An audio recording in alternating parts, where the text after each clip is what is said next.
ஒரு சம்பவம் நடந்து கல் அடிச்சாங்க பாருங்க மால்டால்.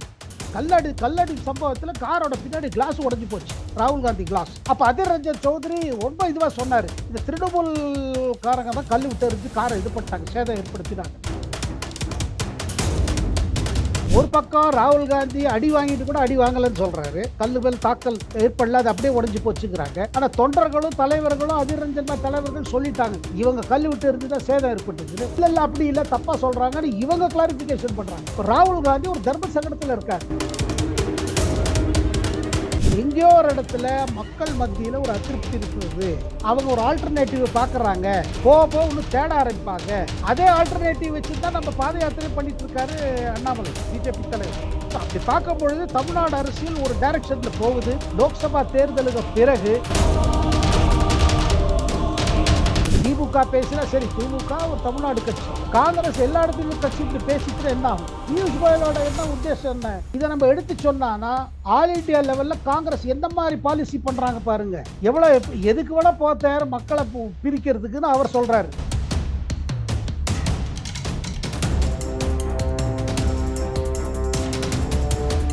ரியல் வாய்ஸ் நேயர்களுக்கு வணக்கம். இன்றைய நேர்காணலில் நம்மோடு இணைகிறார் டெல்லியிலிருந்து மூத்த பத்திரிகையாளர் திரு சேகர் ஐயர் அவர்கள். வணக்கம் சார்.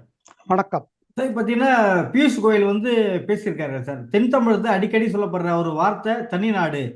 ஸோ இது இந்திய இறைமைக்கு எதிராக நிறைய பேர் செயல்படுறாங்க அப்படின்னு ஒரு விஷயத்த சொல்லியிருக்காரு. எதனால இந்த அடிக்கடி இந்த விஷயம் எழுப்பப்படுது சார்? பாருங்க, அதான் நான் இப்பதான் சொன்னேன் பாருங்க, பட்ஜெட்ல ஒண்ணுமே இல்லை இவங்கெல்லாம் அதுல ஆவேசப்படுறதுக்கு. ஆனா அதை ஒரு சொல்லி இப்ப கர்நாடகாலையும் இதே மாதிரி தமிழ்நாடு அரசியல் தலைவர்களும் ஆரம்பிச்சிட்டாங்க. இப்போ சித்தராமையாவும் ஆரம்பிச்சிருக்காரு இந்த மாதிரி. அதனால காங்கிரஸ்லயும் கொஞ்சம் இந்த மாதிரி சொல்லி பார்ப்போம். ஆனா காங்கிரஸ் தேசிய அளவு கட்சி. இப்ப தேசிய அளவு கட்சியில் இந்த மாதிரி பேசிங்கன்னா வட மாநிலங்கள் மற்ற மாநிலங்கள்ல இது என்னது காங்கிரஸ் இந்த மாதிரி பேசுறாங்கன்னு. இப்ப திமுக பேசினா சரி, திமுக ஒரு தமிழ்நாடு கட்சி. இப்ப காங்கிரஸ் எல்லா இடத்துலையும் கட்சி இப்படி பேசிட்டு என்ன ஆகும்? அதனால்தான் பியூஷ் கோயலோட என்ன உத்தேசம் என்ன? இதை நம்ம எடுத்து சொன்னா ஆல் இண்டியா லெவல்ல காங்கிரஸ் எந்த மாதிரி பாலிசி பண்றாங்க பாருங்க. எவ்வளவு எதுக்கு வேணா போத்தாரு மக்களை பிரிக்கிறதுக்குன்னு அவர் சொல்றாரு. அதுதான் இன்னைக்கு பார்லிமெண்டத்திலே ஒரே கலாட் ஆயிட்டு இருக்கு அந்த மேட்டர் வச்சுட்டு. இப்ப நடைபயணத்துல ராகுல் காந்தியோட கார் மேற்கு வங்காளத்திலேயே தாக்கப்பட்டிருக்கல சார். மேலும் இந்தியா கூட்டணி பலவீனப்படுத்துறதுக்கான அதிக வாய்ப்புகள் இருக்கிற மாதிரி தான் நம்ம பார்க்கப்படுது. இது அவங்க பலமாக்கிறதுக்கான வாய்ப்புகள் ராகுல் காந்தி செய்யறது ஏதாவது மேற்கொண்டு வராரு? இல்லைங்க, அவர் பாருங்க காங்கிரஸோட நிலைமை பாருங்க. மமதா முழுமையை எதிர்த்தாங்க. இவர் இப்ப எதுக்கு யாத்திரையில வர்றாரு? எங்களை ஒரு வார்த்தை கூட கேட்கல. கேட்டா கூட்டணி, நம்ம கூட்டணி ஒன்னா கேம்பெயின் பண்றோம் சொல்லிட்டு இவர் பார்த்தாலும் யாத்திரை எடுத்துட்டு நியாயம் கேட்க வந்திருக்காரு. என்ன நியாயம் கேட்கிறாரு? நாங்க மேற்கு வங்காளத்துல நாங்க ஆட்சியில இருக்கோம், இங்க எங்களுக்கு எதிர்த்த இவங்க மேற்கு வங்காள காங்கிரஸ் தலைவர்கள்லாம் எங்களுக்கு எதிர்த்த நியாயம் கேட்கறாங்க. கேட்டா நாங்க மோதிக்கு எதிர்த்து கேட்கறோங்கிறாங்க. அதனால மமதாக்கு முதல்ல இருந்து ரொம்ப அதிருப்தி. ரெண்டாவது, மமதாவோட முழு கோபம் யார் மேல பாத்தீங்கன்னா இந்த அதிர் ரஞ்சன் சௌத்ரி. அவர் தான் லோக்சபா தலைவர். அங்க மமதாவை எதிர்க்கிறார். அதாவது மேற்கு வங்காள காங்கிரஸ் தலைவர் அதிர் ரஞ்சன் சௌத்ரி அவர் மமதாவை எதிர்க்கிறார். இதுல உள்ளுக்குள்ள திருப்பி இப்ப பீகார் போயிட்டு திருப்பி வந்தாரு பெங்காலுக்குள்ள. நம்ம ராகுல் காந்தி வந்த பொழுது எங்கேயுமே பர்மிஷன் கொடுக்கல. மேற்கு வங்காளத்தில் இருக்கிற அட்மினிஸ்ட்ரேஷன் எங்கேயுமே கொடுக்கல பர்மிஷன். ஏன்னா மம்தா சொல்லிட்டாங்க, நீங்க ராகுல் யாத்திரைக்கு ஒன்றும் பர்மிஷன் கொடுக்காதீங்க. அதனால பாருங்க என்ன பண்ணாங்க, முதல்ல சிலிகுரி வந்த பொழுது சிலிகுரியில போலீஸ் கான்ஸ்டபிளுக்கு எக்ஸாம் நடக்குது, நீங்க வராதீங்க, டிஸ்டர்ப் பண்ணாதீங்க. போலீஸ் கான்ஸ்டபிளுக்கும் ராகுல் காந்தி வரதுக்கு என்ன சம்பந்தம் இருக்குது? போலீஸ் கான்ஸ்டபிள் தேர்வுக்கும் இதுக்கு ஒன்றும் சம்பந்தமே கிடையாது. கொடுக்க மாட்டேன்ட்டாங்க.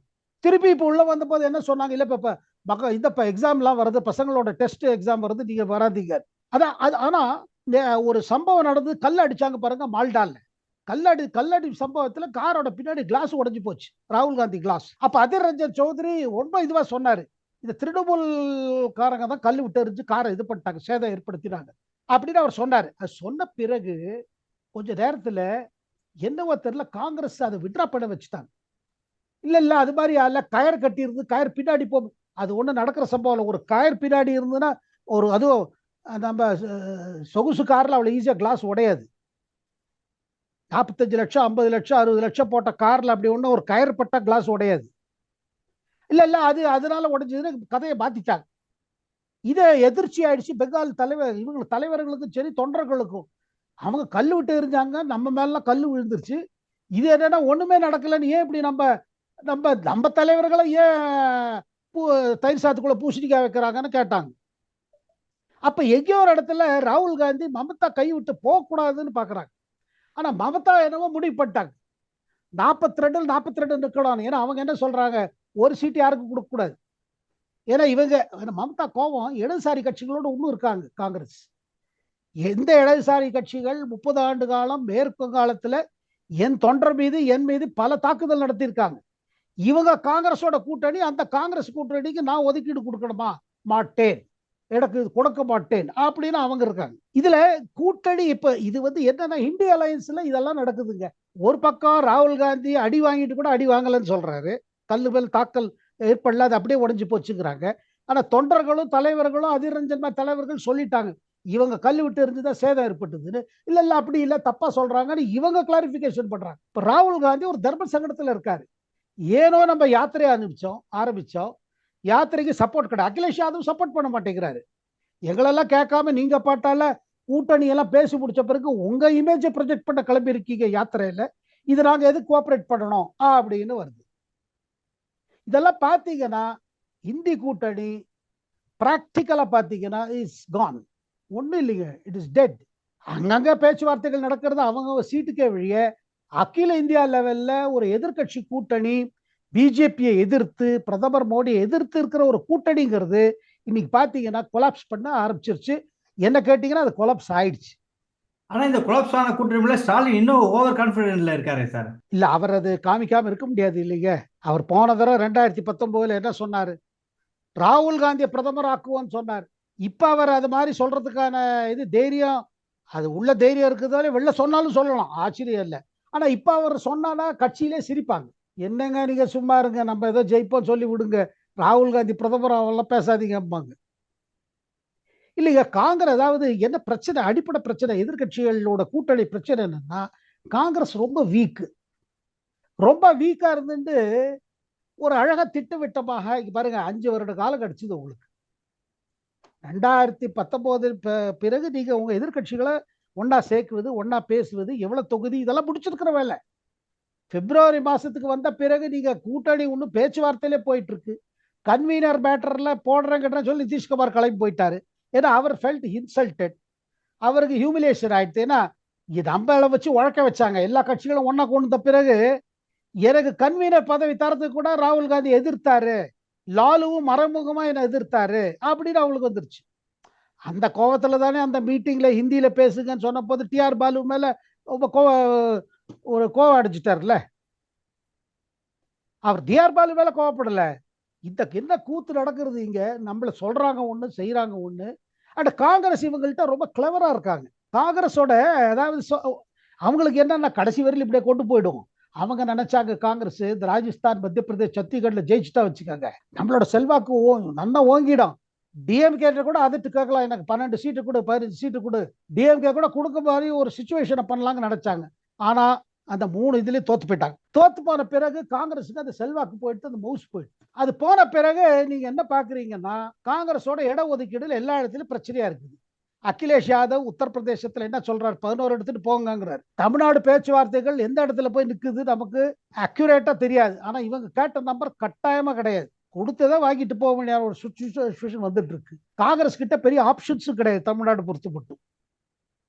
இந்த நிலைமையில இருக்கிறது. இதுலயும் அவர் ஸ்டாலின் கொஞ்சம் கூட்டணி நல்லா போகுதுன்னா அவர் ஒரு கான்பிடன்ஸ் அவர் காமிப்பாரு. ஏன்னா அவர் இதெல்லாம் அவருக்கு அதெல்லாம் பார்த்து அதிர்ச்சி ஆயிருப்பாரு. நிதிஷ்குமார் கிளம்பி போனது ஒரு பெரிய அதிர்ச்சி கொடுத்துருக்கு எல்லா தலைவர்களுக்கும்.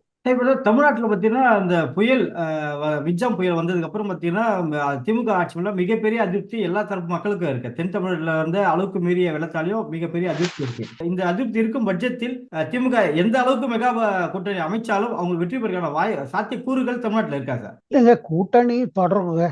கூட்டணி அது முன்னாடி அமைச்ச கூட்டணி ஓடிட்டு இருக்கு, சீட்டெல்லாம் கொடுக்குறாங்க.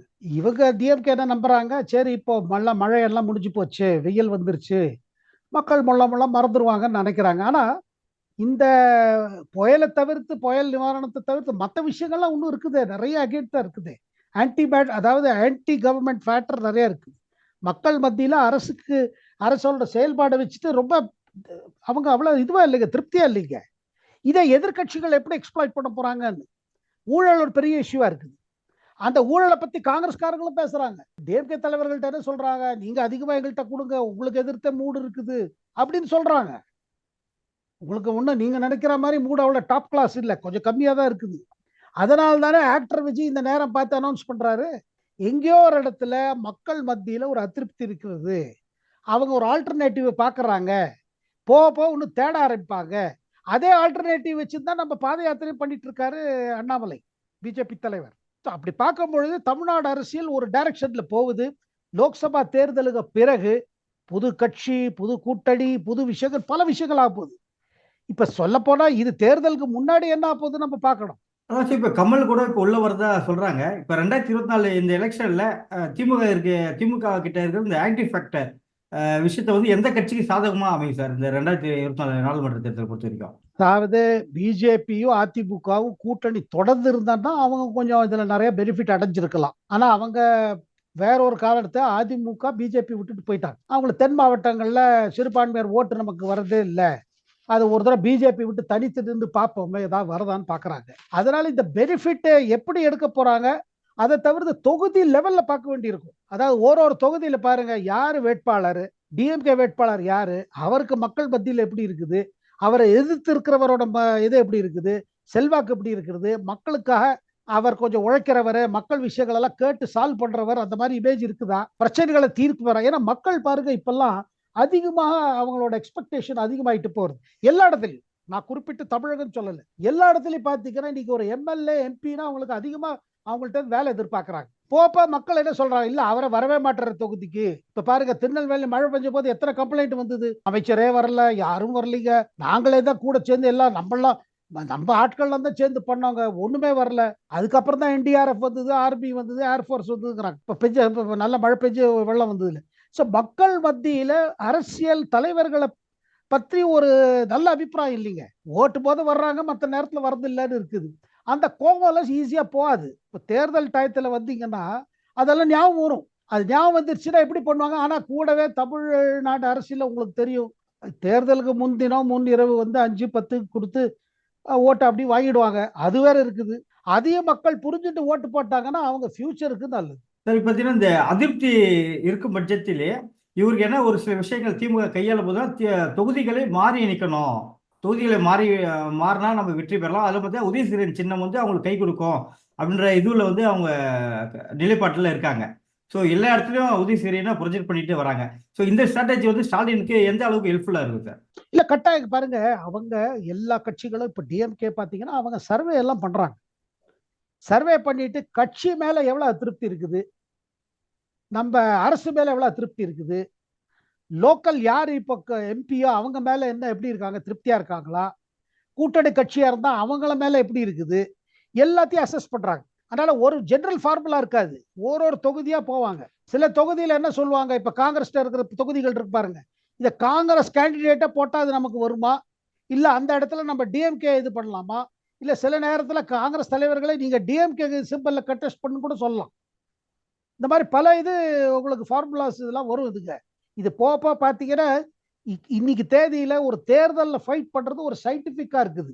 பாருங்க கூட்டணி பேச்சு, இட ஒதுக்கீடெல்லாம் பிறகு கிரவுண்ட் லெவல்ல போய் என்ன ஸ்ட்ராட்டஜி பண்ணணும். இப்ப சுனில் கொலுகுலு மாதிரி இவரெல்லாம் பாருங்க, கொலுகுலு எல்லாம் இதுலலாம் அவர் எக்ஸ்பர்ட்.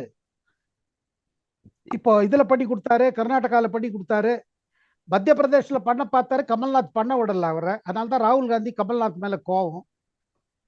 பட் இப்போ கொஞ்சம் சயின்டிஃபிக்கா இப்ப பாருங்க, தேர்தலில் ஜெயிப்பது ஒரு ஒரு அதுல சயின்ஸும் இருக்குது, பாலிடிக்ஸ் இருக்குது, ரெண்டும் இருக்குது.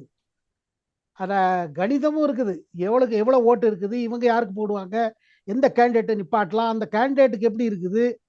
அதனால பாருங்க இப்பெல்லாம் ஈஸியா இல்லைங்க, யாரோ ஒரு தலைவர் முடிவு பண்ணாரு இவருக்கு டிக்கெட் கொடுக்கலாம்னு இல்லை. அதை ஒரு டீமை வேலை செஞ்சு சர்வே பண்ணி ரிசர்ச் பண்ணி ஃபீட்பேக் வந்துட்டு ஃபீட்பேக் எல்லா கட்சிகளும் பண்றாங்க. நான் சொல்லல குறிப்பிட்ட திமுக தான் செய்யறாங்க, எல்லா கட்சிகளும் செய்யறாங்க. காங்கிரஸ்ல இந்த மாதிரி செய்யறவங்க இருக்கா, ஆனா காங்கிரஸ் அவ்வளவு பெரிய கட்சி இல்ல, அவங்க கிடைக்கிற தொகுதியில வாங்கி கேண்டிடேட் நிச்சயம் ஜெயிச்சுக்கணும். திமுக பார்த்தீங்கன்னா இந்த உதயசூரியன் சின்னத்தை வந்து ரொம்ப கான்ஃபிடென்ட்டா நம்புறாங்க. ஸோ அந்த சின்னத்துல வர உதிரி கட்சிகளுக்கு அதில் கொடுத்து அதை நிற்க சொல்றாங்க, அதுதான் அவங்களுக்கு வெற்றியை தீர்மானிக்கும். அந்த 20 தொகுதிகளுக்கு மேற்பட்ட தொகுதிகளை கொடுத்தா ஜெயிக்குன்ற இதுல அவங்க நம்பிக்கை வச்சிருக்காங்க. அந்த நம்பிக்கை எடுபடுமா சார் இந்த தேர்தல்? இல்ல பாருங்க, உதயசூரியன் ஒரு பவர்ஃபுல் சிம்பல் தான் அது. கட்டாயமா அந்த சிம்பலுக்கு, ஏன்னா அதுக்கு தொண்டர்கள் இருக்காங்க வேலை செய்யறதுக்கு. ஒரு தொகுதியில பாத்தீங்கன்னா டிஎம்கேக்கு ஒரு கேடர் இருக்குது. ஆனா கூடவே இதுவும் இருக்குது. இப்ப அதான் நான் சொல்றேன், மக்கள் அதிருப்தி யார் மேல அதிகமா இருக்குது? ஆட்சி மேலேயா, கட்சி மேலேயா, இல்ல அந்த கட்சியை யார் ரெப்ரசென்ட் பண்றாங்க அந்த அமைச்சர்கள் மீதா, இல்ல அந்த அமைச்சருக்கால வேலை செய்யற அவங்களோட சோகால்டு அவங்க கூட வேலை செய்யறவங்க மேல இருக்குதா? ஏன்னா மக்கள் பாருங்க எப்போதுமே அவங்க அந்த அந்த நேரத்துல தான் பாருங்க சிம்பலை மாத்தாம ஆளை மாத்துவாங்க. சில நேரம் நீங்க சிம்பலையும் மாத்தணும், ஆளையும் மாத்தணும். ஆனா ரொம்ப திருப்தி இருந்ததுன்னா மக்கள் என்ன சொல்லுவாங்க, போருங்க இவங்களை பார்த்தாச்சுங்க. அது அப்கோர்ஸ் அதெல்லாம் 26ல வரும்போது மாநில இது வரும்போது, ஏன்னா இது பாராளுமன்ற தேர்தல். இப்ப பாராளுமன்ற தேர்தல்னால பாத்தீங்கன்னா பிரதமர் வருவாரு, திருப்பி திருப்பி வருவாரு. மோடி தமிழ்நாடு விட மாட்டாரு. ஒரு சீட்டு கிடைக்கிறது, 2 சீட்டு கிடைக்கிறதோ கட்டாயப்படுவாரு. ஏன்னா அவங்களுக்கு என்ன ஃபீட்பேக் வருதுன்னா, பிஜேபிக்கும் நம்ம நிலைமை ஒண்ணு அவ்வளவு மோசமா இல்ல, இவங்க எல்லாரும் சொல்ற மாதிரி நமக்கு நோட்டாவோட கம்மியா கிடைக்கும் அப்படி இப்படிங்கிறாங்க. ஆனா நம்மளை கண்டுதான் பயப்படுறாங்க. அதிமுகவா இருக்கட்டும், திமுகவா இருக்கட்டும், நம்மளை பத்தியே ஏன் பேசிட்டு இருக்காங்க நம்ம ஒண்ணும் இல்லைன்னா. அதனால அவங்களும் விட போறது இல்ல. அவங்களும் பண்ண போறாங்க. பிரதமர் கட்டாயம் வரப்போறாரு. பல முறை தமிழகத்துக்கு வருவாரு. அவர் எப்ப வருந்தாலும் இவங்களுக்கு புலி கரைக்கும் வயத்துல. அது புலி கரைக்காம இருக்காது. என்ன இம்பாக்ட் இருக்குமோ, என்ன ஆயிடுமோ. இப்ப பாருங்க, ராமர் கோயிலுக்கு எல்லாம் இங்க ஒண்ணும் கிடையாது, தமிழ்நாட்டுல ராமருக்கு சம்பந்தம் இல்லைன்னு சொல்லிட்டு இருந்தாங்க. அப்படி இல்லைங்க. எந்த இஷ்யூ எப்ப மக்களை கவர்ச்சி செய்யும் சொல்ல முடியாது. அதனால பாருங்க, போ பாத்தீங்கன்னா பெரிய அதிசயம் காத்து கொண்டு இருக்கிறது லோக்சபா தேர்தல்ல தமிழ்நாட்டை பொறுத்து மட்டும். சரிங்க.